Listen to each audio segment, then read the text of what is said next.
오늘 말씀은 에베소서 말씀입니다. 에베소서 6장 1절부터 9절까지 말씀 함께 보겠습니다.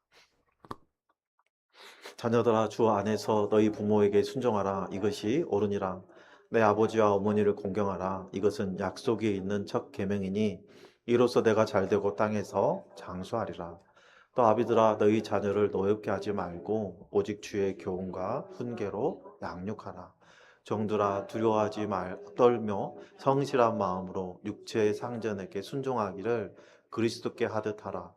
눈가림만 하여 사람을 기쁘게 하는 자처럼 하지 말고 그리스도의 종들처럼 마음으로 하나님의 뜻을 행하고 기쁜 마음으로 섬기기를 주께 하듯 하고 사람에게 하듯 하지 말라.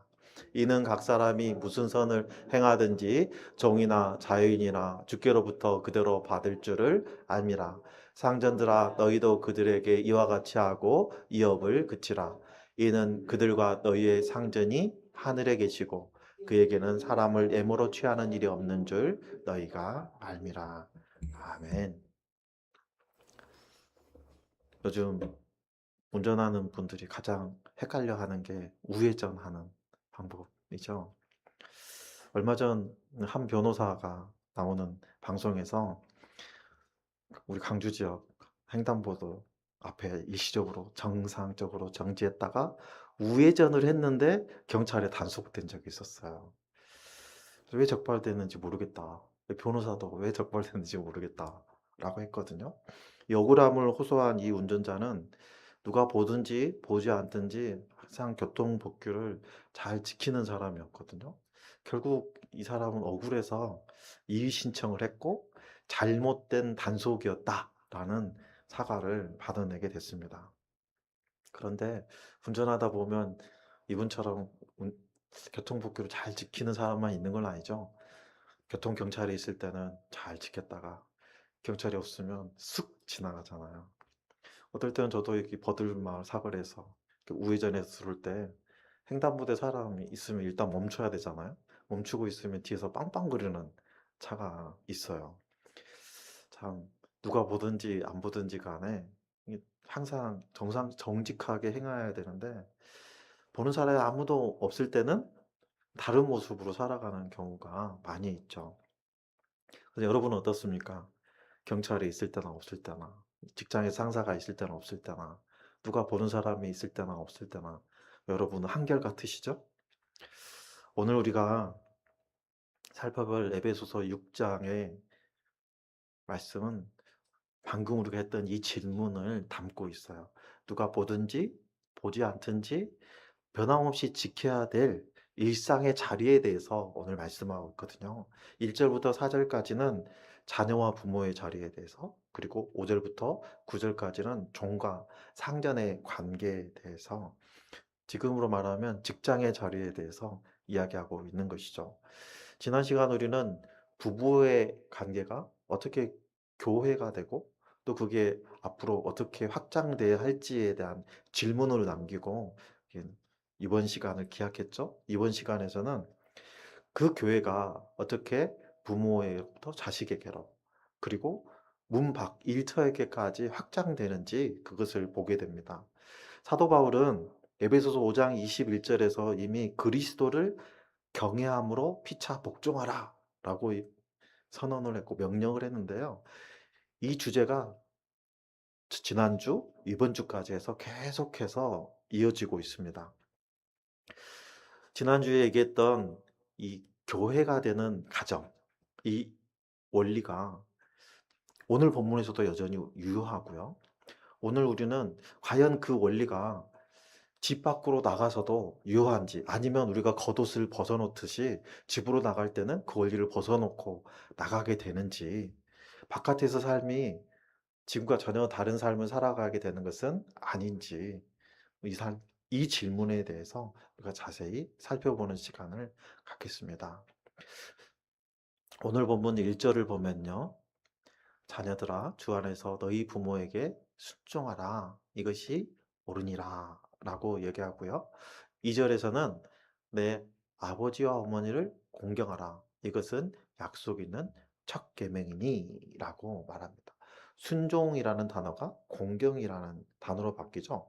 순종과 경공이라는 이 두 단어는 우리가 듣기에는 비슷해 보이는 단어 같아요. 하지만 원문은 전혀 다른 단어를 사용하고 있습니다. 그래서 순종은 히파쿠오라는 단어인데요. 지시를 따른다라는 뜻이고요. 공경이라고 번역된 단어는 티마오라는 단어인데 가치를 둔다라는 의미예요. 그래서 이 티마오라는 단어는요. 값을 매길 때 쓰는 단어거든요. 이게 순종은 행동에서 나오고 공경은 삶의 무게로부터 나온다는 가치의 무게에서부터 나온다는 거예요. 여러분이 순종과 공경의 차이가 왜 중요합니까? 순종에는 끝이 있어요. 아이가 자라고 결혼하고 자기 살림을 차리게 되면 부모에게 매사 물어보고 "엄마 이거 어떻게 하면 좋을까요?" 하는 그런 모습은 그치게 되죠. 지나가요. 성인이 되면 부모의 눈에는 여전히 어린아이처럼 보이고 물가에 내놓은 아이처럼 보이지만 성인이 되면 부모로부터 독립하고 싶어 하는 것, 그건 자연스러운 이치죠. 순리입니다. 그런데 공경에는 끝이 없습니다. 여러분 중에 자녀가 어릴 때는 자녀가 여러분에게 "아빠 이게 뭐야?" 하고 물어보면 똑같은 걸 물어봐도 수십 번 수백 번 답변해 주잖아요. 근데 나이가 들면 이제 반대로 내가 자식한테 물어보게 되죠. 아 아무리 읽어도 이해가 잘 안 될 때가 있어요. "야 이게 뭔 말이냐?" 하고 물어볼 때가 있거든요. 여러분 순종은요. 시간이 정해져 있어요. 순종의 시간은 지나가요. 하지만 공경의 자리는 그대로 있는 거예요. 우리 한번 먼저 떠나가신 우리 부모님을 한번 저희 부모님을 한번 생각해 보면 순종할 대상이 없어진 거잖아요. 두 분 다 소천하셨으니까. 그런데 공경에 대한 마음은 그것과 관계없이 항상 남아 있죠. 순종의 관계는 끝이 날 수 있지만 공경의 관계는 계속 이어지는 거예요. 그런데 사도 바울은 여기에 이유를 하나 더 붙이는 거예요. 이것은 약속 있는 첫 계명이니.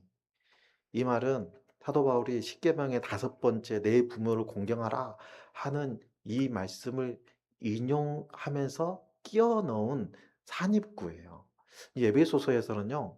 이렇게 중간에 말씀을 인용하다가 자기 말을 넣지 않거든요. 이 부분이 유일해요. 왜 여기서만 딱 멈추고 약속 있는 첫 계명이라는 자기 해석을 끼워 넣었을까요? 분명히 우려되는 부분이 있었기 때문이겠죠? 성도들이 이 부분에서 놓칠까 우려되는 부분이 있기 때문에 해석을 붙인 거예요. 무슨 해석이요? 약속이 있다는 거예요. 여기서 우리는 역설을 확인해 볼 수 있어요. 약속이 있다는 것, 보상이 있다는 거는요. 그만큼 하기가 어렵다는 거죠. 또 그만큼 중요하다는 거예요. 모두가 쉽게 할 수 없을 만큼의 그런 가치가 있다는 거예요. 여러분 부모를 사랑하는 것이 말처럼 쉬웠다면 "내 부모를 공경하라." 하고 뒤에 보상의 약속을 붙여 주셨을까요? 여러분 부모가 자식을 사랑하는 거는 보상을 하지 않아도 자연스러운 거잖아요. 내리사랑이니까. 하지만 자식이 부모를 사랑하는 거는 우리가 생각하는 것처럼 쉽지는 않다는 거죠. 그래서 계명이 필요하고 약속이 필요했던 것입니다. 십계명 중에 유일하게 명시적으로 약속이 붙여서 있는 것도 바로 이런 이유 때문일 거예요. 부모 긍경은 한 세대에서 다음 세대로 신앙과 그 삶이 이어져 가는 모습으로 나타나거든요. 부모는 자녀가 하나님을 처음 배우게 되는 거울과 같은 존재거든요. 그래서 부모를 공경하는 것이 곧 하나님을 경외하는 것으로 이어질 수 있는 거죠.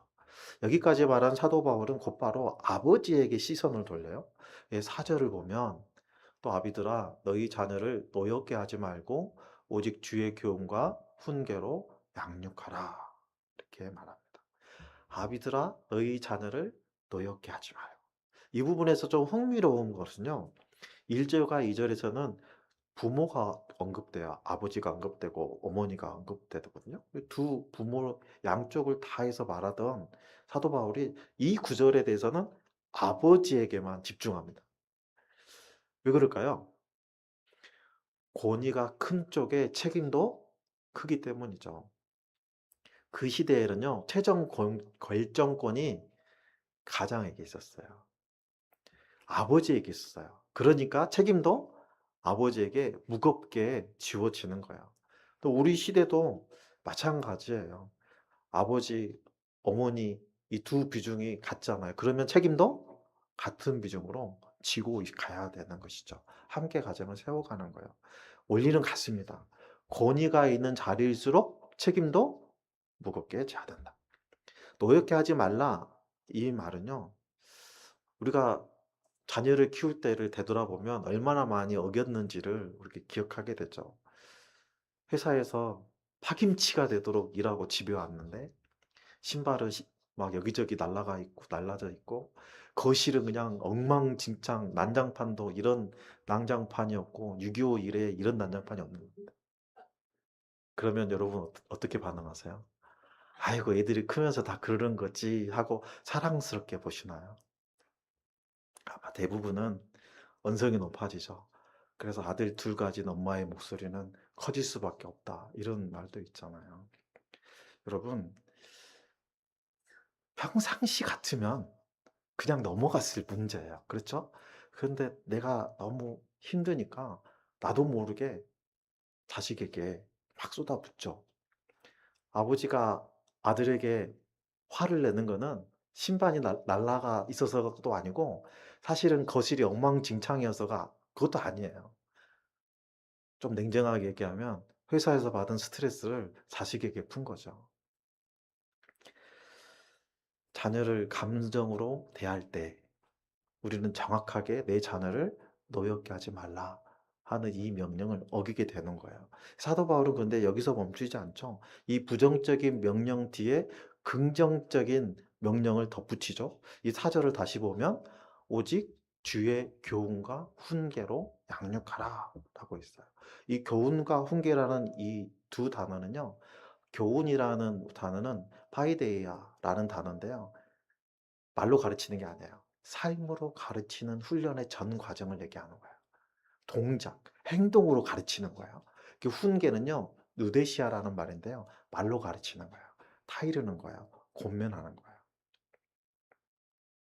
그러니까 이 두 단어는 몸으로 행동할 수 있게끔 하고 말로도 권면하라는 거잖아요. 근데 더 중요한 게 있어요.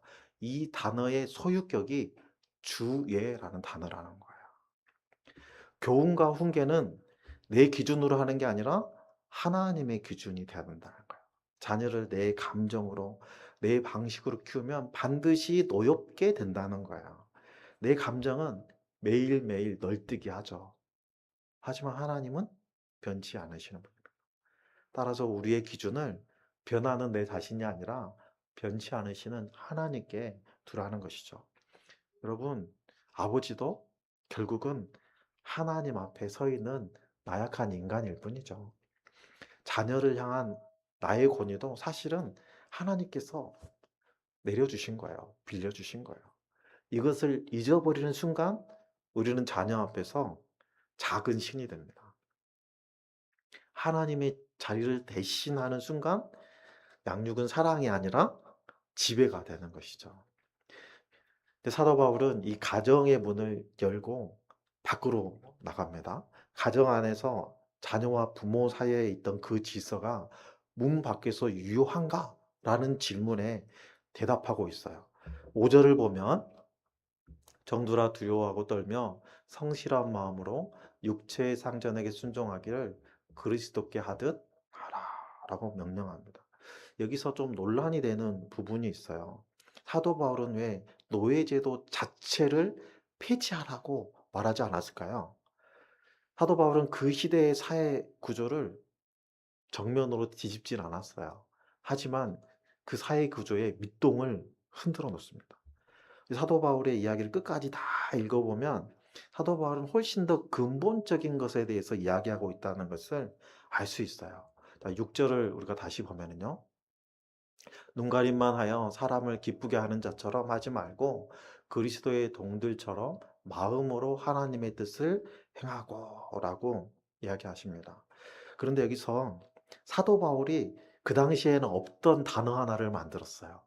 눈가림이라는 단어예요. 성경 전체에서 골로새서하고 여기만 나오는 말이에요. 눈가림을 뜻하는 원어는요. 옵달모들리아라는 단어예요. 눈, 종노릇이라는 두 단어를 이렇게 합쳐 놓는, 조합해서 한 단어를 만든 거예요. 요즘에도 이런 두 단어를 합쳐서 신조어를 만드는 게 많죠. 혼밥, 혼자서 밥 먹는 거; 혼영, 혼자서 영화 보는 거; 혼행, 혼자서 여행 다니는 거 읽었잖아요. 이처럼 당시에는 없는 새로운 용어를 눈가림이라는 용어를 만든 거예요. 흔히 우리는 혼자 있는 시간을 어떻게 쓰느냐에 따라서 그 사람이 결정된다라는 말을 하거든요. 세상은 이것을 자기 관리라고 부르고 있어요. 성공하는 사람들의 비결이라고도 말하거든요. 그래서 자기계발서에 보면 혼자 있는 시간을 어떻게 관리하라 이런 말들이 빠지지 않고 나와요. 틀린 말이 아닙니다. 그런데 사도 바울은 지금 성공에 대해서 이야기하는 것이 아니죠. 사도 바울의 이야기는 조금 달라요. 혼자 있는 시간인데 사실은 혼자가 아니라는 거예요. 나를 감독하는 게 내가 아니라 이미 나를 보고 있는 분이 계신다는 거예요. 감독관의 눈이 나를 볼 때만 일하면 그 눈이 사라지면 열심히 일하는 나도 사라지는 거죠. 직장에서 상사가 지나가면 바쁘게 일하는 것 같고, 회의 시간에도 열심히 메모하는 것 같고, CCTV가 싹 있는 구간에서는 딴짓 안 하고, 직장에서 주식창을 보거나 쇼핑창을 보다가 무슨 소리가 나면 키 한 번에 업무 화면으로 딱 바꿔주는 프로그램이 있다고 그래요. 사도 바울이 살던 시대에도 그런 게 있었나 봅니다. 사도 바울은 이러한 현상을 정확히 알고 있었어요. 그래서 없던 이름을 만들었어요. 이름을 만들었다는 것은 그 현상을 자세히 알고 있다는 거죠. 바울은 눈가림의 반대말도 주고 있어요. 6절 하반절부터 7 절까지 보면 마음으로 하나님의 뜻을 행하고 기쁜 마음으로 섬기기를 주께 하듯 하고 사람들에게 하지 말라. 여기서 마음이라고 번역된 이 단어는요. 에크푸시케스라고 하는데요. 영혼으로부터라는 의미예요. 눈가림은 겉사람이 하는 거잖아요. 근데 영혼으로부터, 이거는 속사람으로부터 나오는 말이에요. 그러니까 눈가림의 반대말은요. 성실하게라는 뜻이 아니라는 거예요. 사람의 눈에서 주님의 눈으로 바라보는 방향 전환, 이것이 눈가림의 반대말이라는 거예요. 누구의 눈을 의식하느냐? 누구의 눈을 의식하면서 일하느냐? 이거의 문제라는 거죠. 그래서 8 절을 보면요. 이는 각 사람이 무슨 선을 행하든지 종이나 자유인이나 주께서부터 그대로 받을 줄을 알미라. 여기서 받는다라고 번역된 이 단어가요. 호미제타이라고 하는데 정산하다, 품삯을 지급하다라는 말이에요. 마땅히 받아야 될 내 몫을 정산해서 받는다라는 어떤 시장적인 경제 용어예요. 여기서 강조하는 것은요. 구원의 대가가 아니에요. 하나님께서 우리의 신실한 삶을 하나도 잊지 않으시고 정의롭게 기억하시고 다 갚아 주신다는 거예요. 우리 사회에서는 적지 않은 분들이 평생 정당한 대가를 받지 못하고 일하고 살아요. 반대로 받은 만큼 일하지 않는 사람들도 있죠. 육신의 일도 제대로 하지 못하는 사람에게 어떻게 하나님의 일에 충성하라고 할 수 있겠습니까? 반대로 육신의 일에 충성하는 사람은 이미 하나님 앞에서 충성을 배우고 있다고 사도 바울은 오늘 본문을 통해서 우리에게 교훈을 주고 있는 거예요. 사람에게 인정받지 못해도 하늘에 있는 장부에는 나의 일이 빠짐없이 빼곡히 기록되고 있다는 거예요. 그래서 마지막 구절을 보면 이 단락 전적에서 가장 폭발력 있는 문장이 등장하는데요. "상전들아 너희도 그들에게 이와 같이 하고 위협을 그치라. 이는 그들과 너희의 상전이 하늘에 계시고 그에게는 사람을 예모로 취하는 일이 없는 줄 너희가 알미라." 라고 말씀하십니다. 사도 바울은 상전들에게 "너희도 종이다." 라고 말하고 있어요. 그 시대 상전에게 하는 이 말은 상전들이 듣기에 어땠을까요? 마음에 거침이 있었을 것입니다. 얼굴이 화끈거리기도 했을 거예요. 사도 바울은 우리가 앞서서 언급했던 그 노예제도, 그 사회제도를 밑둥부터 흔들어 놓고 있죠. 노예제도라는 겉모습은 그대로 두고 있지만 그 제도를 떠받치던 그 전제 있잖아요. '종보다 나는 본질적으로 더 나은 존재다.' 하는 그 개념을 완전히 깨부수는 거예요. '너나 종이나 하나님 앞에 똑같은 사람이다.' 이걸 보여주는 거죠. 상전과 종이 하늘에 계신 같은 상전을 모시고 있는 종이라는 거예요. 그분은 사람을 외모로 취하지 않으시기 때문에 종이나 상전이나 똑같이 보신다는 거예요. 그리고 그 원리를 오늘 우리 자리에 그대로 가져오도록 얘기합니다. 이걸 상하 관계에만 적용할 필요가 없죠. 수평적인 관계. 다시 말하면 상사를 대할 때뿐만 아니라 내 동료들을 대할 때, 내 하급자를 대할 때 모든 관계에서 우리는 이러한 원리를 적용해야 돼요. 왜냐하면요. 내가 대하는 그 모든 관계 뒤에는 누가 계시니까? 우리의 모든 이의 상전이신 하나님이 계시기 때문이에요.